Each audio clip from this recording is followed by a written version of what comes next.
Copyright disclaimer. Copyright Act of 1976. Copyright disclaimer under Section 107 of the Copyrights Act 1976. Allowances is made for the fair use for the purpose such as criticism, comment, news reporting, teaching, scholarships, and research. Fair use is a use permitted by copyright statute that might otherwise be infringing.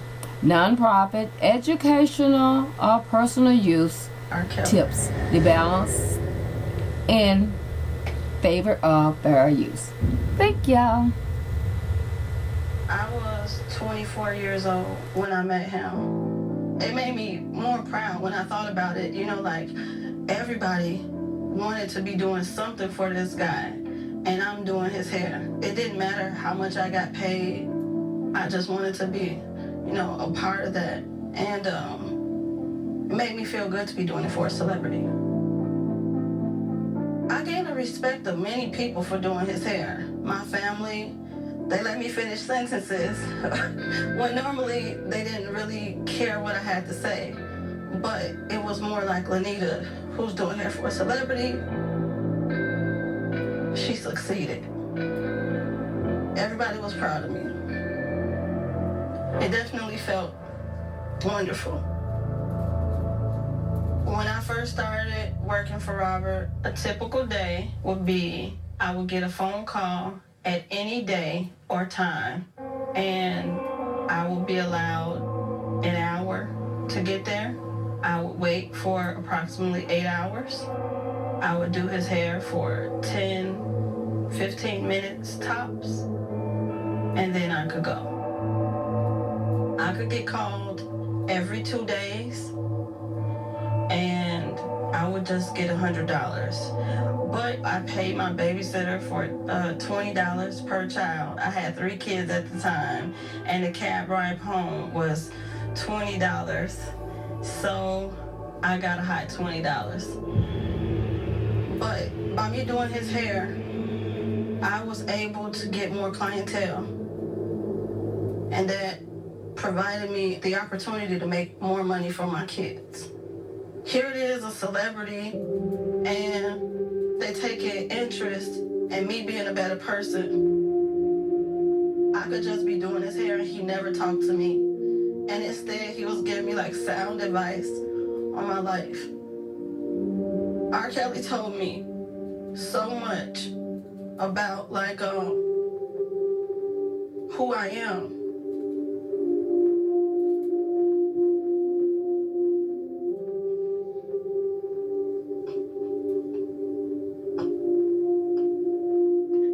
He made me feel like he believed in me. I always told him everything about me.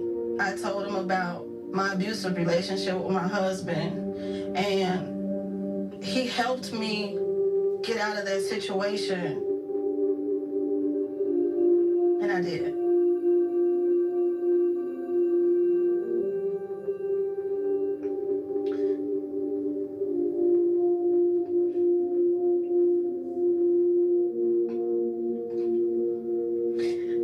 He made me feel like he believed in me.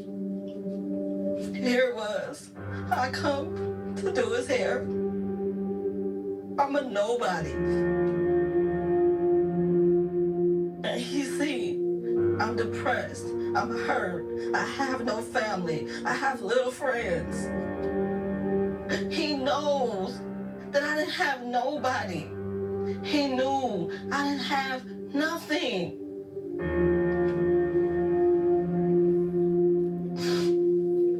And he told me, like, you're stronger than that, you're better than that, don't be weak. And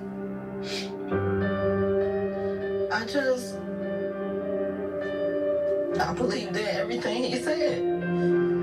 That was the first time somebody like sat down, spent time with me that you respect. He didn't gain anything from telling me I was a smart person. He didn't gain anything from telling me I was talented.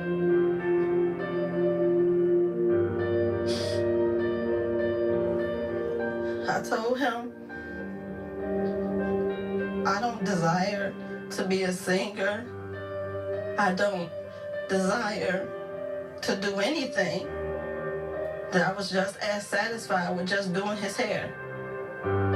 And he told me to think, R. Kelly told me to think beyond just doing his hair. He was the first person to claim to be my big brother that wasn't my big brother.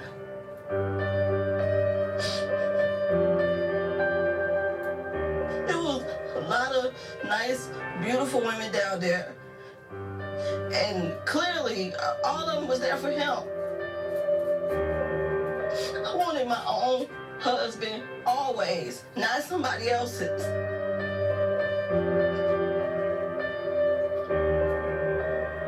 I want to be married.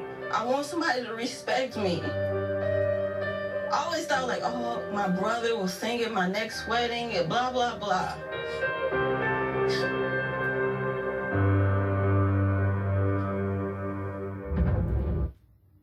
Okay, now this is my opinion right now about Lanita Carter. Seems like to me she's been emotionally traumatized, higher, but not by R. Kelly, but higher from whatever went on in her past. And she's saying that he gave her words of encouragement. What is wrong with that? Seems to me she had very low self-esteem. But you can't blame R. Kelly for that. He gave you words of encouragement.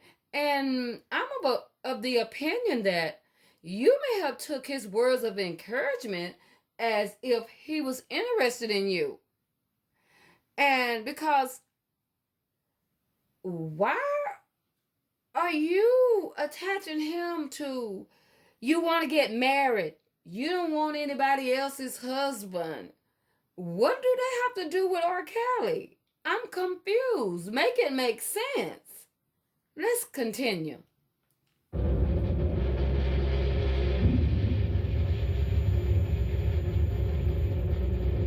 I remember asking Robert, I said, if I'm going to be working for you, everyone is telling me not to be bothered with you, that you have all these different things going on and that you have a case going on with a young girl.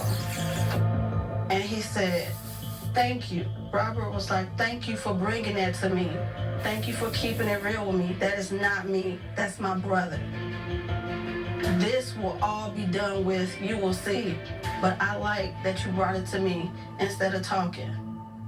When I went down to the studio, I met Ron Isley from the Isley Brothers. I met Michelle Williams from Destiny's Child. I know she was down there at the studio with R. Kelly a lot. One day in particular, Michelle Williams looked at me and she said, how old are you? And I said, I'm 24. You heard the music? And R. Kelly saw her and said, pull out your ID. She is 24, married with children. You see how people would think that she is young? And I was so happy to pull out my ID. I didn't find it disrespectful at all. I felt like, here is my ID. I am proving everyone wrong. I was often asked to be careful going to his studio. They're saying that, he's a pedophile and he mistreats women. And I stood up for him every time. I mean, there were even times where people weren't talking to me and I would interrupt the conversation and say, excuse me, I know him. I'm sorry, but I work for him and that's not who he is. I would go back and tell Robert what had transpired. And I'll always get like a warm look, like, thank you for Thank you for believing in me. Thank you for having my back and being loyal behind my back and not just in my face. R. Kelly was big on loyalty. R. Kelly is preoccupied with loyalty. And I proved myself to be loyal. Our commitment to celebrity culture is we want to get as close as we can to it. If access is where the grooming process starts, then celebrities have a million-mile start. I told him everything about me because he was easy to talk to. R. Kelly shared with me that he was molested. I shared with him that I was molested, raped, and kidnapped. I was molested between the ages of 8 to 12. There was one time I was at a bar with my mother. She was a barmaid. And her boss set me on his lap. And he started molesting me, fondling me. And I just sat there eating potato chips.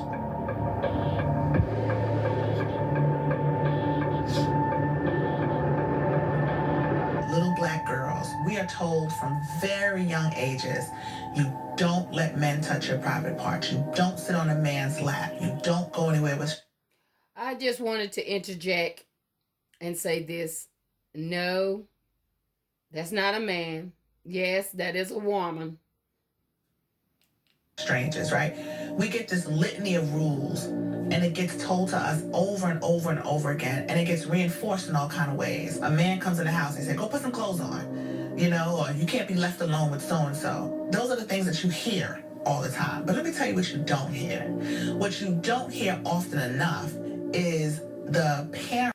And so once they get that nugget, the abusers, they can take that and twist that and use it against you in all kinds of ways. And then you sort of carry, it's like you do the work for them because the shame makes you feel so bad. And you carry it, it's like an albatross around your neck. So it's a weapon. Okay. Since you felt that way, and you're going so hard on R. Kelly, what about the person that you just got through saying someone abused you? What are you doing to bring him to justice? I stopped getting called to come and do his hair. So I started calling. I would call and I would say, hey, this is Lanita. Can I speak to Rob? Okay, you heard her say. He stopped calling her. She kept calling him. He not here. So I was puzzled. I think it was for about maybe a month or two that I was not able to go and do his hair. And then all of a sudden, I get a call. I get a phone call to do his hair.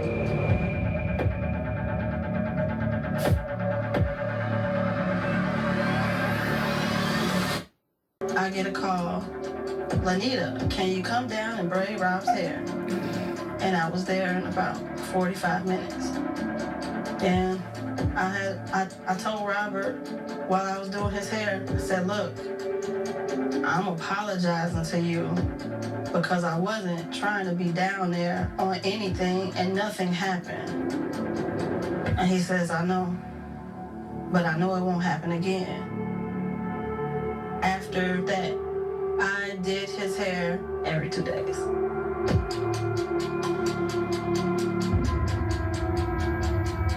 February 18th, 2003. I get there, everything feels different. He always, had his hands in his pants or whatever, and he says, I want a head massage. And I laughed it off and said, I don't do massages. And he said, no, not that head, this head. And I remember him walking, toward me. I had my hair in 2 French braids, and he pulled my braid down, like, toward him, and I go like this. They just start honking and spitting.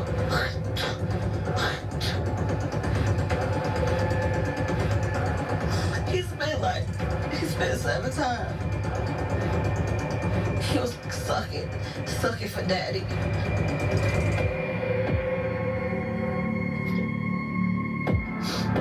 I wanted to make a living just off of doing his hair.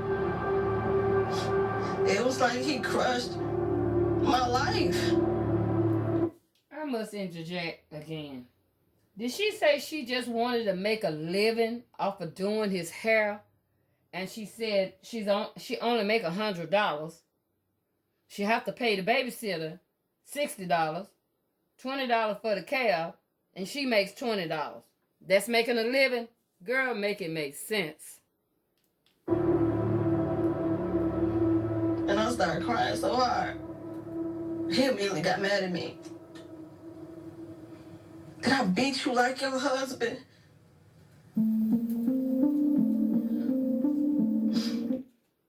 From what I know, from this person who's from Chicago, who knows R. Kelly real good, R. Kelly is not a violent man. He stay away from violence. He don't want to even be into that category because he likes being out and about. And he know if he gets that reputation, that means he'll set himself up, to be hit on, for somebody to beat him up, shoot him, or whatever. Therefore, I don't believe he threatened to beat her. He asked me to fix my face. I walk to the bathroom with my eyes squinted. I grabbed this towel and I wipe my face. It was sticky. And I look up at my eyelashes, and my eyelashes like stuck together, like pointy, stuck together. He ejaculated on my face. Pay very close attention to that. She said he spit on her. Okay. She said when she got there and got a towel, and she wiped her face and realized that he had ejaculated in her face, right? Right? Pay close attention to that. That's why my eyelashes was sticky. After I wiped my face, I wet the corner of the towel, and I just keep wiping my face and wiping my face. Like, this is the face I kiss my kids with. I go home and I kiss my kids goodnight. I kiss my kids goodbye for school, and I just started feeling so dumb and stupid. Everybody I told to trust him. This man not like this. He not that type of person. Pray for him. Care about him. It's like... Okay. I just have to say this.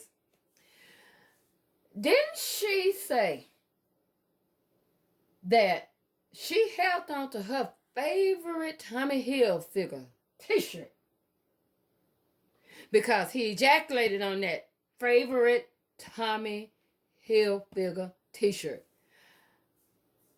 Now make it make sense. Am I crazy? Because I know that I heard her say that. Now, she's on Lifetime saying he ejaculated in her face. She wiped it off with a towel. 2 different stories. But let's continue. And I stood up for him every time.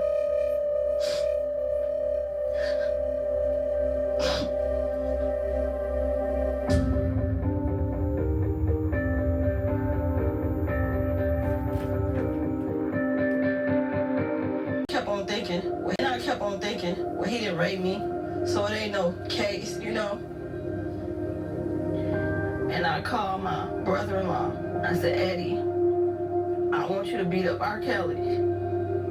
Beat him up. I ain't never asked you to fight nobody. What y'all was making jokes about, it happened. You're so silly. You don't fight somebody like R. Kelly. He got bodyguards. You call the police. He spit on you and in your face. That's assault and battery. And I said, let me call somebody else. I called his friend and I tell him what happened. And he says, yeah, baby, you gotta call the police. It's nothing nobody can help you with. I hate that happened to you. I call the police. I tell them what happened to me. And she said, can you describe the assailant? And I tell her, R. Kelly. That was the worst thing I could have ever did. The whole block filled up with police cars. There's no room to get in or out. The first police that get there, she's a black lady. I immediately feel like, I'm so grateful this is not a man. Thank you, God. I start to tell her what happened to me. And she says, well, you know you're not gonna be able to go back down there if you make this police report. How do I know you're not crazy? And everything I was saying to the woman police officer, I could hear it echoing in the cars behind me. So everybody was just parked so that they can listen to what was happening. I was told to go upstairs to my apartment, and a police called me and told me that they were coming to get me. And they came with their sirens on. I got in this police car. That was my first police ride, where you have to sit slanted with your knees like this. And I'm being whisked away to the police station. So I meet this nice young gentleman. His name was Detective Daly. And at that moment, he was like my savior, you know? He introduced himself. I told him everything. And he didn't act like he didn't believe me. After me being at the police station for 8 hours, and Detective Daly took me home, he asked me for my clothes, and I gave it to him. I have lost self-esteem for staying in situations I shouldn't. I didn't see nothing past being a hair braider. And now I'm at the top of my game. I'm doing hair for a celebrity. I'm going to interject again. Where in that statement is it R. Kelly's fault? Make it make sense. The risk of being abused again later in their life. Oftentimes, a lot of the ailments that they've experienced from, anxiety, depression, suicidal ideation, questioning their own reasoning and their own decision-making are challenged because of what they experienced as children. Child sexual abuse is the most pervasive health risk and problem that young people face, and it carries with them throughout life. I'm going to stop it again because I have a comment with that. Okay. I can agree with that.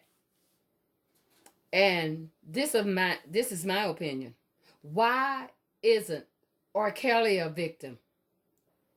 It's been stated from the age of 7 years old until at least 14 or 15, he was sexually molested by his sister, and he also, at a younger age, I believe, if I have it correctly, he was molested by Mr. Henry, the guy that used to buy the food and the food for the families.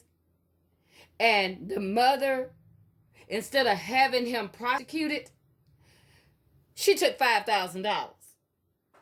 Can you imagine the traumatization that R. Kelly have been through? All I'm saying is that I'm not victim shaming them. I'm not talking about them. I'm talking about, if they want to talk about victim, they're leaving the fact out that R. Kelly is a victim also. Where is their compassion for him? He was a victim. Okay? Who is to say, okay, there was a victim of some kind of sexual abuse before R. Kelly came into the picture. So therefore, no excuse. But they were already traumatized. She was already traumatized. You can tell it. From a childhood, through a husband, through all, before she became R. Kelly hair braider. Now, my thing, I'm about the right thing. You giving these people a pass. Why not give R. Kelly a pass? Because R. Kelly was sexually molested. Can you imagine what he had been through in his life? That's the only thing that he know. This is all over the news. This is everywhere. And I'm just nervous. They put me in the Essex Inn Hotel. I send my kids away, and I try to deal with this thing. Detective Daly calls me when I'm at the Essex Inn and says, Lanita, we run into a problem. He said, they don't know you. I've taken them your picture. I told them your name. Nobody down at that studio says that they know you. He says, were you there? Yes, I was there. My hair bag is in his office. It's a black plastic bag. I have a blow dryer. I have pictures. I have dry shampoo. I was there. And he says, okay, we're gonna raid the studio.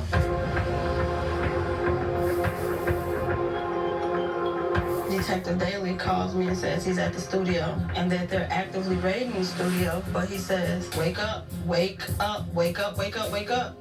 We're running out of time. This is about to end. Wake up. And I'm interjecting again because I might forget. Now, didn't she say, I'm bringing it back to your attention again, that she said that the cement was on her favorite Tommy Hilfiger shirt. She kept it. She kept it for years. Am I crazy? Somebody please help me make it make sense. Am I crazy? Do I have the wrong person? But I could swear it was the hair braider that kept a shirt or turned a shirt, Tommy Hilfiger, her favorite Tommy Hilfiger shirt. But she said that the police confiscated all of her clothes that she was wearing. Make it make sense. he says he's at the studio and that they're actively raiding the studio, but he says, you gotta give us more information because your stuff ain't here. Tell me something that nobody else will know unless they were here.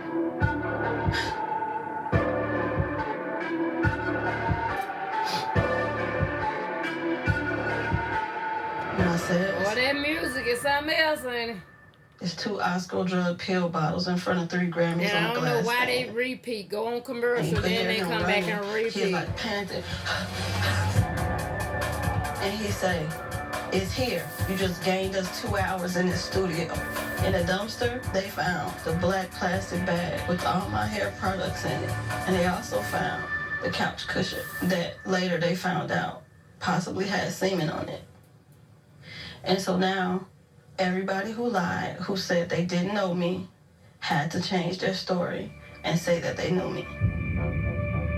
I think Lanita had a very strong case. I think that she had the facts totally under her control. When Lanita made the report to the police and then that was turned over to the state's attorney for prosecution, that becomes their decision. They go to a grand jury process, and that is an interview with the complaining witness, with the victim, with Lanita in this case. And they decide whether a crime has likely been committed, and then they decide whether they want to bring charges.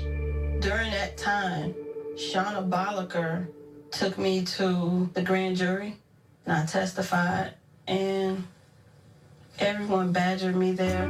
Basically told me, oh, why wouldn't you sleep with a superstar? Why wouldn't you sleep with a celebrity?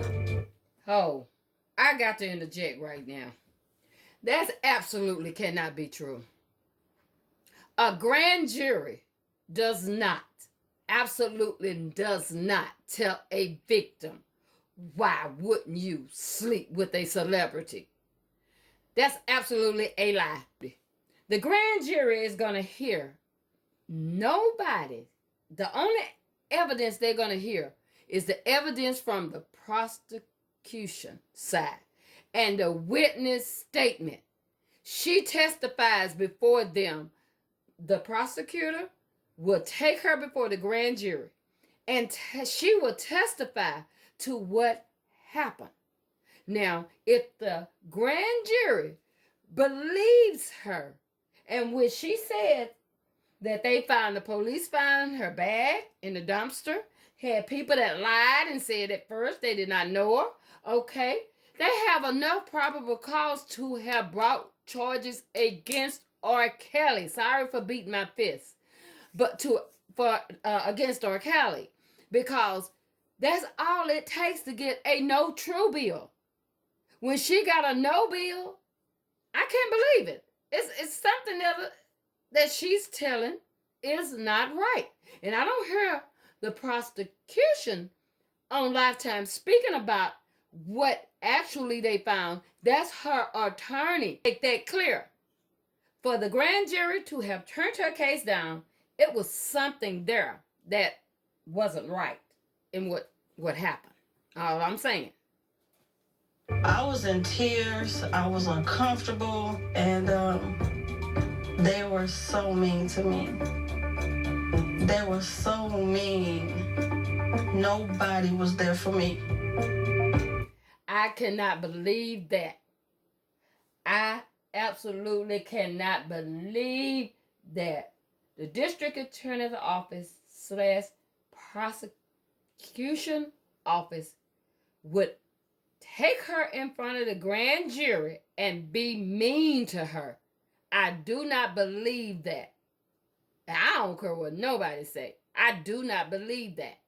R. Kelly do not have that type of power. Lying. She's lying. I'm just telling you.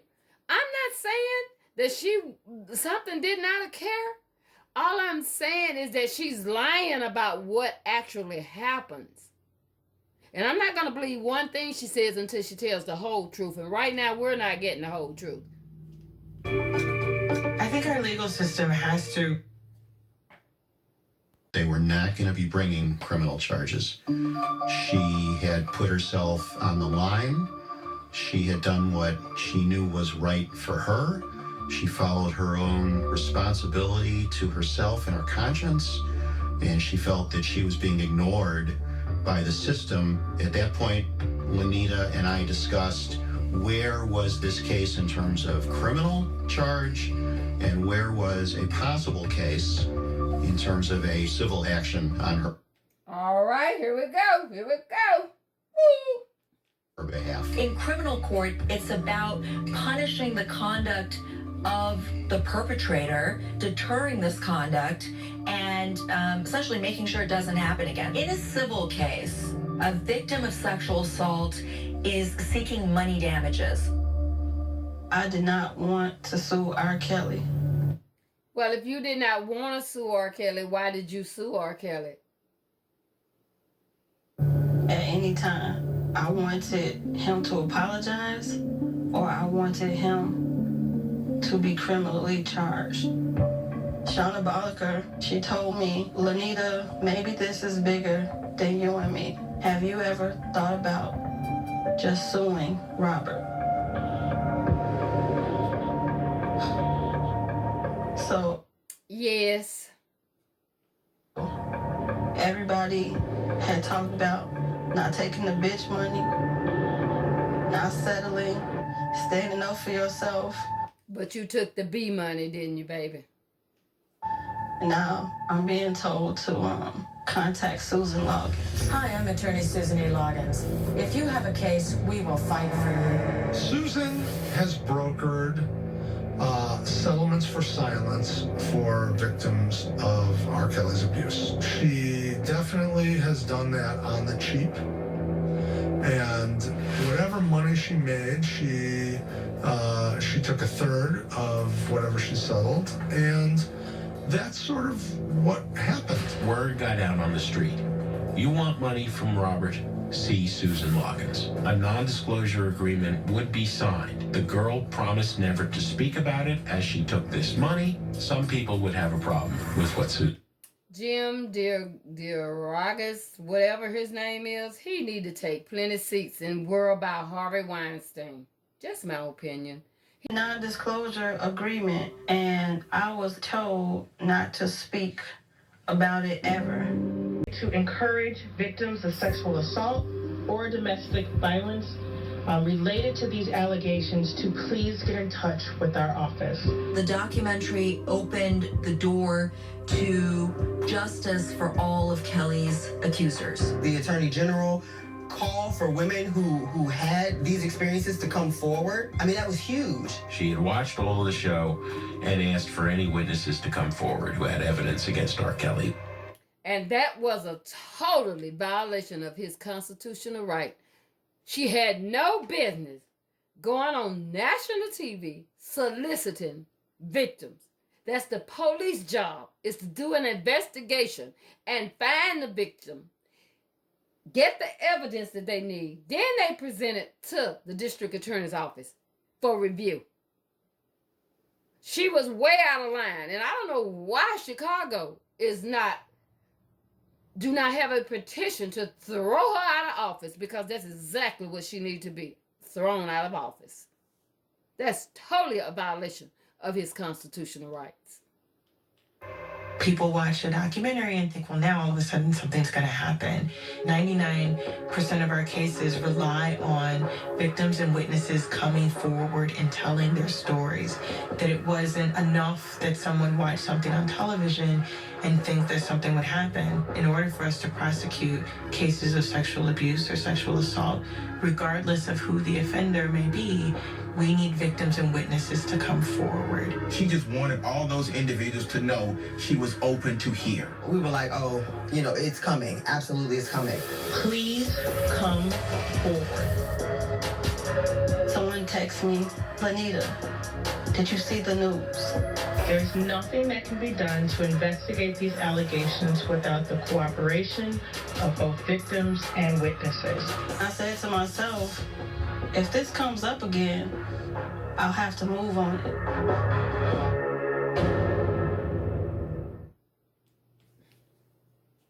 An agreement not to speak. How is she able to speak now? Is she just disregarding that? She's disregarding that agreement, and again, it's a process for her. She heard the call from the state attorney, and she said, you know what? He gets to talk about what he says is his truth. I'm going to speak out. Money does not heal you. Money does not cover up what you feel.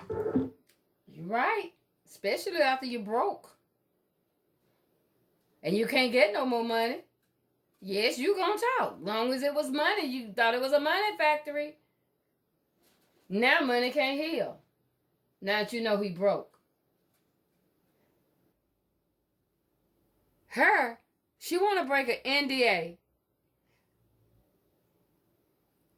And I believe she should be made to give her money back because she broke the NDA. But I've listened to this, and it's some more things that she's going to say. And I'm going to make another comment when she talks about that. Proceeding.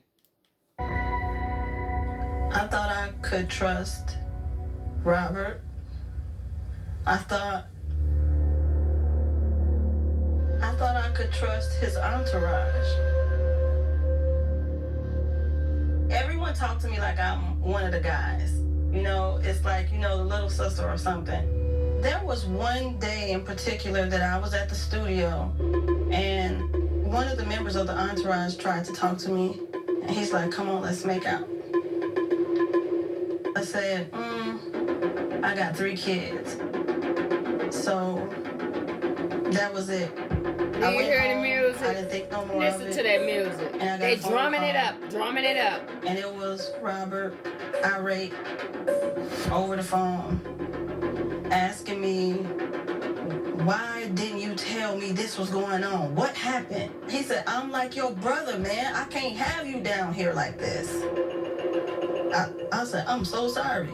I would have told you, but I didn't think it was nothing. He said, you're supposed to give me the heads up like this. And that was the first day that I felt like I was unloyal to him. People who are abusers or, who are trying to take advantage of particularly young people will use shame for sure. Like, a big part of what I experienced as a survivor of child sexual abuse is the shame of not having been a good girl. Interjection. And I guess that's R. Kelly's fault too, that she was abused as a child. Grow up, woman. Get a life. I will sue you for my money back.